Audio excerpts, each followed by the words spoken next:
So I guess we are online now. Hello, everybody. I think so. Yeah. Okay, so we have maybe the record. This has started already. So okay, so sorry for that. So I think we're at the hour. Hello and welcome to today's webinar, Key Cybersecurity Requirements for NIS2 Certificate Management and PKI, an overview. My name is Malin Ridelius, and I'm VP Community Open Source Products here at Keyfactor, and I'm your host for today's session. I would also like to introduce you to our speaker, Admir Abdurahmanovic, VP Strategy, also from Keyfactor. Thank you for joining us, Admir. My pleasure. Yeah, no problem. Some housekeeping. This session is being recorded, and you will automatically receive an on-demand access once we wrap up for today. At the end, Admir is also here to answer your questions, so please submit them into the Q&A box. It's to the right, I think, in your user interface, and we will try to take as many questions as we can at the end. And if we cannot get to all the questions, we'll come back to you offline after the session. So that's how we'll handle the questions. Also, very, very important to us is that you give this session a rating at the end of the session. Your feedback is very important to us. With that all covered, I will pass you across to Admir, who will take you through today's webinar. Thank you so much. Over to you, Admir. Thank you, Malin. Thank you very much, everybody who is attending this morning the session. So we at Keyfactor are vendors, and the presentation would be obviously from our perspective. However, we have pretty good experience with a bunch of different standards, not only from European Union. So we think that our perspective might be of interest for you who are in the audience, who are looking to prepare your organization for the upcoming NIS2 Directive compliance requirements. So I'll start a little bit with the overview. This is how I typically prepare my presentations. I'm, as you can see, of tender age, so I use mind maps. There is a PDF of this mind map in your attachments if you'd like to take a look, but of course we will have the full presentation as well. The idea of this presentation, the first one, is to give you a decent overview, in introduction, to take a look from our experience who and how should care about, and then we would like to also outline at least partially a relationship with the public infrastructure and certificate lifecycle automation. In the session 2, we will get into even more details on that particular technical aspects. So that all being said, for the agenda, I already mentioned an introduction, and our perspective would be, given that Keyfactor is active in different bodies, to give a little bit of our understanding of the intent, the difference between the NIS1 Directive and NIS2, what is the relationship with some other relevant standards, and then, as you can see on the slide, what we could do as an organizations, and what would be the things that we could do from the perspective of public infrastructure and certificate lifecycle automation. So let's maybe jump immediately to an important thing that is outlining the intent of this legislation. This is direct quote from the English version of the text. And there's, as you can see, there are some words put in bold. That is done by us. So at least that is our interpretation of what would be the intent. And clearly here you can see, read for yourselves the entire text. But the idea is that we as a society are experiencing more incidents that affect many different type of organizations. The incident and the landscape of these cyber threats is evolving, unfortunately, given that technologies are in general evolving. And then the idea would have been, at least from our perspective, to be ready and be efficient in the way how we are managing risks and how we are sharing information about potential issues or incidents, etc. We'll go in some more details here. But that being said, not everything is black. The idea here also is that all of us being citizens or corporate organizations, we are benefiting hugely for digitalization. With that comes those risks, and that probably, at least in my interpretation, would have been the intent of this legislation, not necessarily yet another regulatory burden. So if you look at the difference between NIS1 and NIS2, so NIS1 is almost 7 years old. We have had some experiences, but to be honest with you, not all experiences have been good. There have been some really good stuff, but if you want to focus on what we could do better, there could be some important things to reflect on. First of all, as you can see here, this is a quote from a report done by ENISA. There was a wide divergence in the implementation by the member states. And that caused confusion for instance, companies that are active in 2 or more different member states of the European Union, but also in the sense of what is the thresholds that we need to achieve in order to be compliant.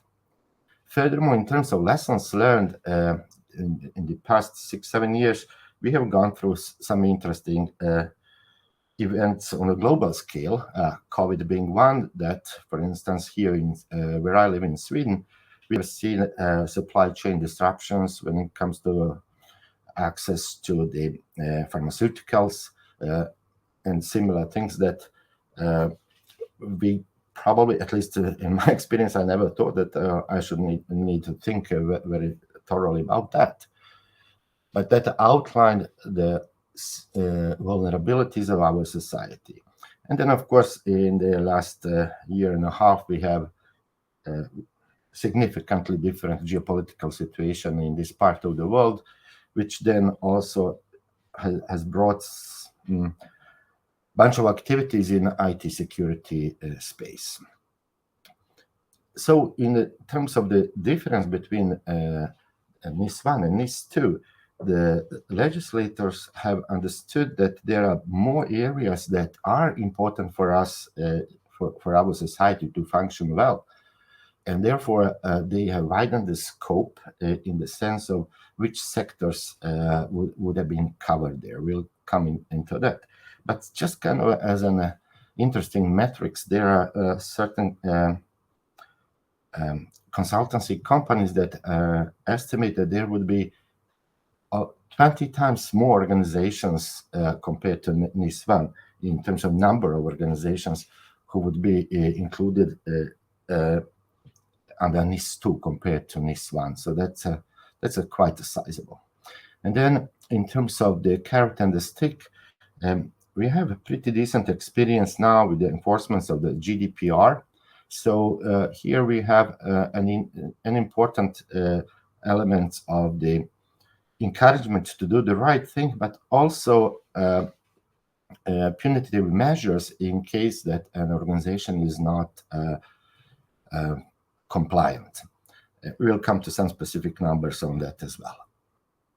So when it comes to the sectors that have been covered in under NIS1, you can see them here on the left-hand side, and NIS2 have widened.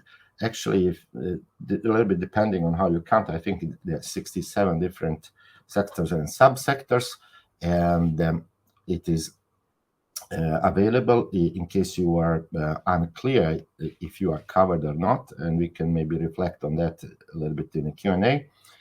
In the annexes 1 and 2 of the NIS directive, there is pretty decent explanation which sectors are included. Before you move on there, Admir, just a Yes. comment there. We had a little bit note there at the end of the. So just to these graphics are actually taken from our NIS ebook, and that is available in the attachment section, and that complements really nicely this presentation. So please take a look at that. Sure, it's nice and easy read, totally. So who should care? Well, probably if you are attending this presentation, it's not because you admire my good look. It's because it's your concern. If you are covered, probably you might be covered. And then what to do? So, well, as a first item is to figure out if we are important or essential entities. And that has certain ramifications of how much we need to do in terms of the work towards compliance, but actually more towards there are subtle differences, for instance, in when the audits can occur. If I'm only important, then maybe less often, or if the competent national body has a reason to do so, whereas if I'm essential entity, the audits are happening on a more regular basis. But that being said, for SMEs that might be attending this presentation, it is not clear that even the smaller companies would be excluded here. And the reason for that is that the legislator have allowed for expanding the definitions, and that the member states can update in their respective legislations certain requirements. So, for instance, if we have a smaller organization that delivers certain type of products or services that are deemed essential for say a member state, then you might still be covered. An example would be some kind of special vendors, for instance, to delivering governmental services. I'd be guessing for our audience in Sweden, it could be maybe Bank ID or some of the EID suppliers, but there could be some other examples as well. So anyhow, there are things to care about. And then from the perspective of Keyfactor, some of you may know that we have a open source offering, as Malin mentioned. She's actually VP of our community efforts. But here we have also reflection in the recital 52 about open source cybersecurity tools. Of course, the open source is even way wider. What we can see here is that they recognize that there is a value with open source cybersecurity tools, and of course the value of open standards, which of course is another topic near and dear to our hearts here at Keyfactor. That being said, we need to be careful, and we will cover that a little bit in observations about some other standards and upcoming legislations, how the open source tools would be used. What we have as a strong suggestion here, that there should be policies of using in a sustainable way open source cybersecurity tools. That's a very important thing, and depending on your particular organization and when you catalog your supply chain, it is very important to take a look from this recital 52 sustainable use of open source. I'm pretty sure that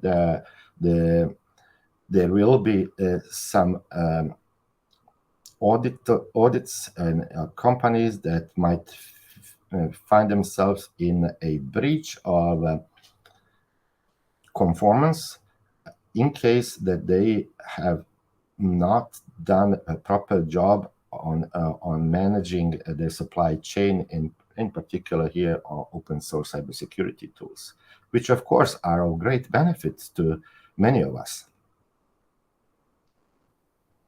So speaking of the other standards, this is just kind of or a small, how to say, Swedish smorgasbord to taste a little bit. So interesting, if you look from the, say, EU perspective, the NIS2 Directive came exactly the same time as DORA and CER, Critical Entities Resilience Directive, and Digital Operational Resilience Act. And it is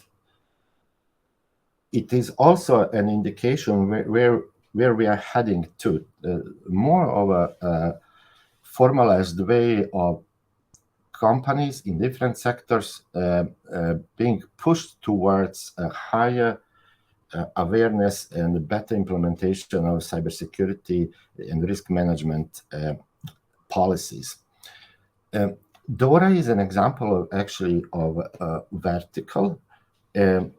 If you are in the bank financing sector, you probably know better than I do about DORA. But the thing is that this is an example where certain verticals might have actually a stronger set of requirements, or requirements that would not make any sense in some other sector, but make perfect sense, for instance, in the finance sector.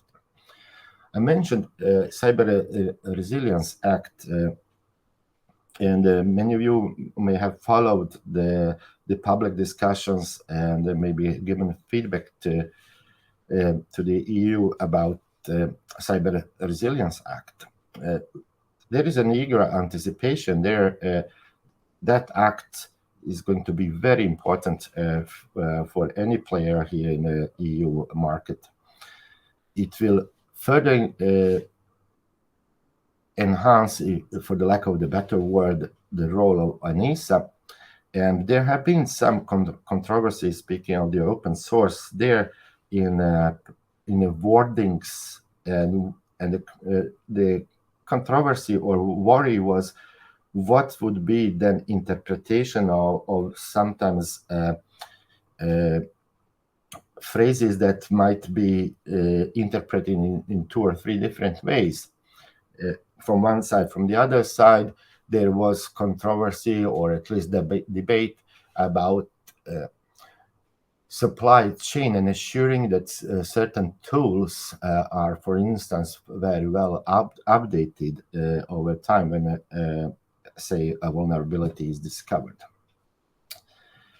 NIST is National Institute of Standards Technology in the United States. We do have their cybersecurity framework 1.4, I believe, is the current version, but very soon, in about half a year, I think there will be a version 2.0, and the cybersecurity framework is pretty decent. An example, not necessarily standard, but a tool that can help you raise up the level of cybersecurity awareness within your organization, policies and processes, looking at the vendors and whatnot. When it comes to the standards, NIST is definitely a major player, and through the series of the FIPS standards, at least from the perspective of cybersecurity, it is de facto standard that series of standards that are used around the world. Speaking of HSMs, you more or less hardware security modules, you'd be looking at the FIPS 140-2.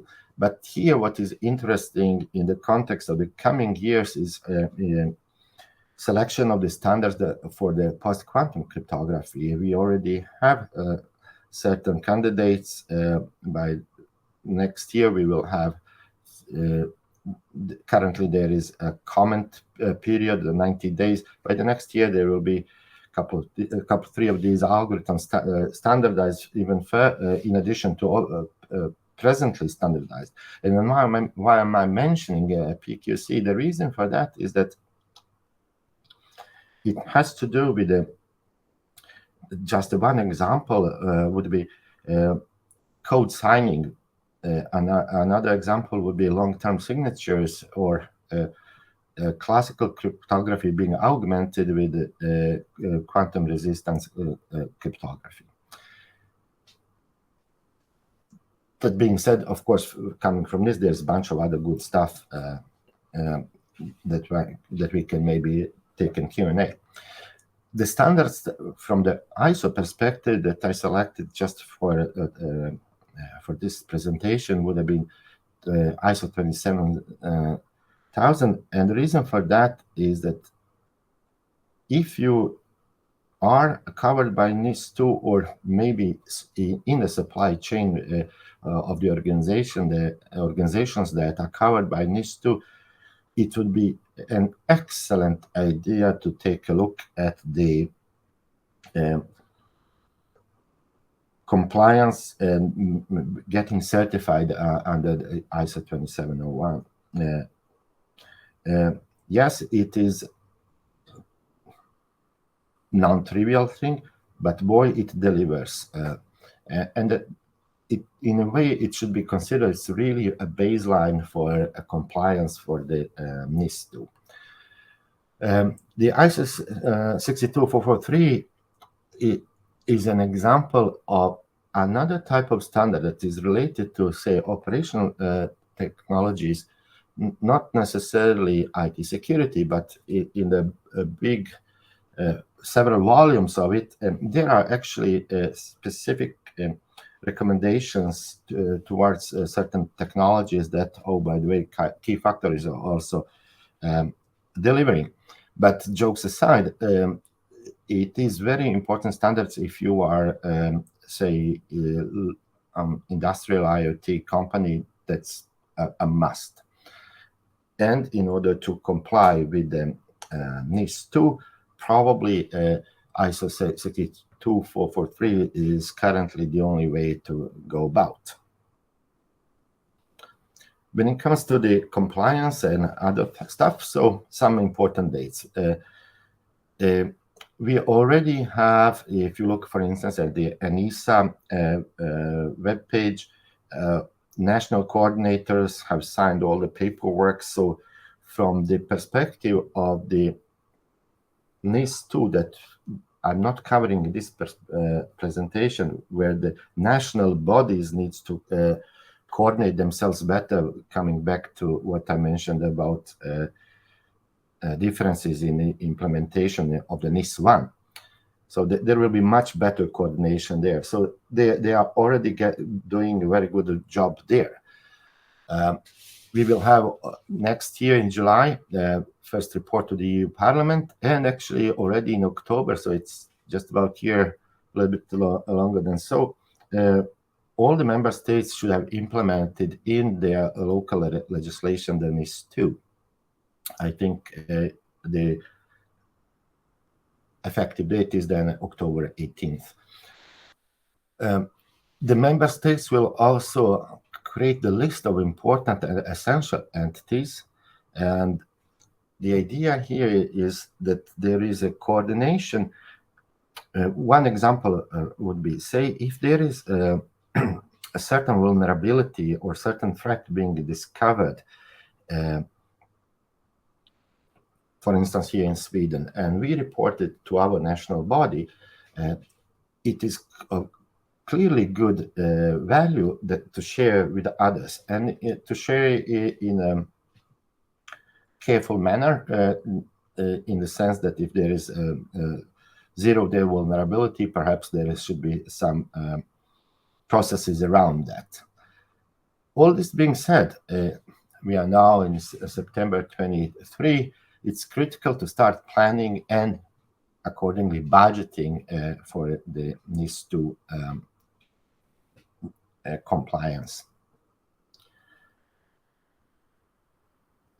So what would an organization need to do? Well, it's yet another regulatory burden. I hope I made a good case. It's not yet another regulatory burden. It really has a good intent. Nevertheless, it's not necessarily a trivial task. If nothing else, if you just read through the text, the legislator tells us what, not necessarily how to achieve compliance. But there are already some interesting estimations. So if we recommend that you already start planning and budgeting, so there are estimations that those who have been already under NIS1 regime, they would be looking in the next couple, 3 years, increase in ICT budget 10+%.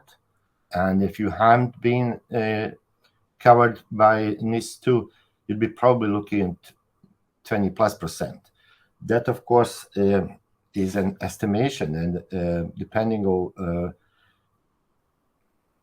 particular sector where your company is active, maybe you are getting benefits from certain other industry standards that might help you a good way along the way.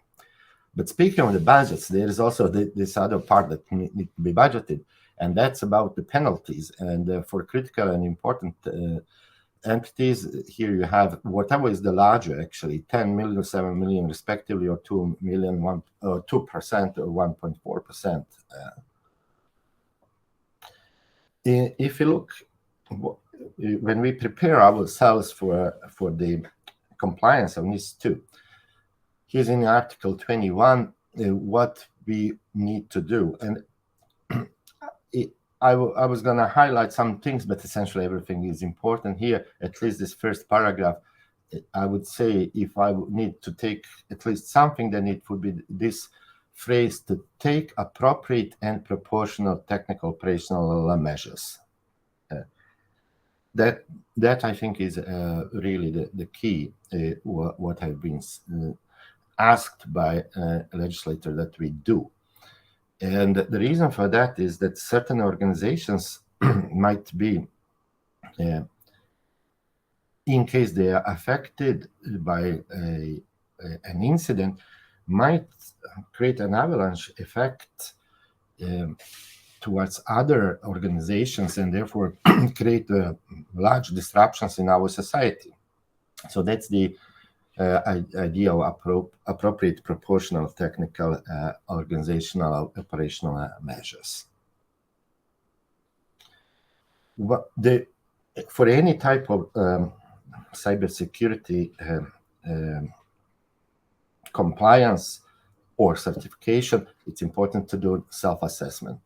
And there are companies that are providing services where you can track compliances. And I think if you look at the scope of the NIS2, either you should budget internally to have good resources, or maybe hire the help. But in terms of the self-assessment, what is important is to figure out these, say, requirements that we need to deliver, and that is to say, capabilities to assess the risks and mitigate the risks, a strong intent within the organization, besides our own selfish interest of an organization, to provide for business continuity. And then there is a very definite requirement about the reporting, which is much stronger than NIS1. And failure is not an option, if I may try to be funny. But in order to achieve this compliance, what we see, just looking from our experience here at Keyfactor, is, as I mentioned, maybe use external consultants or not, but definitely use automation tools that help you track all the organizational and all the aspects what you're doing towards achieving compliance, because you're doing it in a last century way. An Excel sheet is just not gonna cut it for this. The reason for that is that we are asked to have more or less the live status of our compliance situation. We will probably need to review our processes about incident reporting and business continuity, but important to point out is that there is direct responsibility of C-level or the board about implementing what we've been asked under NIS2. And there are certain repercussions in case that our organization is found non-compliant to the decision-making, the highest level of the decision-making in our companies. So therefore, training across the organization is very important, which then comes back to ISO 27001, etc., etc. This, however, could be an excellent opportunity to clean up the house in case we have old or legacy type of technologies. I happen to know a thing or two about technologies that Keyfactor is active with, and I do see every now and then the organizations have some products that are, how would I say, inadequate, would be probably the good word. But from the perspective, if we are asked to have business continuity, we need to take a look, do we have fragile infrastructure? Maybe in some situations we would need to consider outsourcing certain type of products or services to players who are more capable to deliver there. So speaking of the public key infrastructure and certificate management, in the recital 89 here, I highlighted for you certain types of concepts and technologies that we are asked to do. Zero trust principle, software updates, device configuration, network segmentation, identity and access management, among the other things. So all of these touch on at least what we think from Keyfactor's perspective, what we can help with directly or indirectly. Speaking of that, I do not believe that there is any vendor in the world that can help you achieve compliance themselves only. I think the organization must figure out how to select the best vendors who bring them towards the aim. But then, speaking even more specifically, here is the Article 21, now 2. We have had in the previous slide 21.1. So here you have the measures that we need to implement. And among these, in this list, we have policies and risk analysis, supply chain security. I mentioned before that business continuity. But then we have even more specific things that have to do about security and network information systems, policies and processes, etc., etc. You don't have to read everything here. But say, looking at the bottom one, you clearly see that the use of multi-factor authentication or continuous authentication, what marketing people sometimes call zero trust and whatnot, is mandatory, more or less. And for this type of, in order to deliver on this type of requirements, we believe that technologies that Keyfactor provides are really, really good fit. I'll get into some details here. For instance, if we have if we are asked to deliver on risk mitigation and business continuity, that essentially translates that whatever we consider as our IT infrastructure, our capabilities to deliver our products or services, it's got to be really, really robust, redundant, and capable to scale. So in order to do that, to achieve that and avoid the penalties, we think that it's better to invest upfront than post-mortem. And we think that given the experience that we have in a wide variety of sectors, we are capable to deliver on the promise of having resilient and scalable infrastructure. Not the least is important to see that it's not, we're not talking about, for instance, only multi-function authentication, multi-factor authentication. It could be that there are some other parts of our infrastructure that need to be resilient that are using digital certificates. Another important aspect in achieving compliance, given that there is both supply chain and the requirements of the business continuity, there's some services that I've seen in my 30 plus years in the industry. Sometimes some services are overloaded, so to say, that one and the same PKI, public key infrastructure, is being used for two different purposes. And that might be good from the short time, on the short term, but might be totally inadequate and inappropriate in the case that we need to assure that we have strong risk mitigation. And in particular, in looking at the services, we need to look what are we consuming externally, what are we consuming or delivering externally. The supply chain and code signing would be maybe one area that I would like to point out is a must. Code signing, not only under NIS2, but you have it from if you are multinational, also in the United States. Code signing is totally a must. And then I already mentioned lots of things about certificates. Besides the multi-factor authentication, most any organization has identities attached to their devices, processes, services, and whatnot.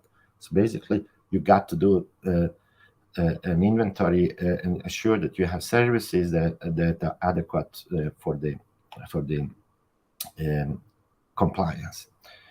Certificate lifecycle automation is directly connected to preventing outage and therefore business continuity.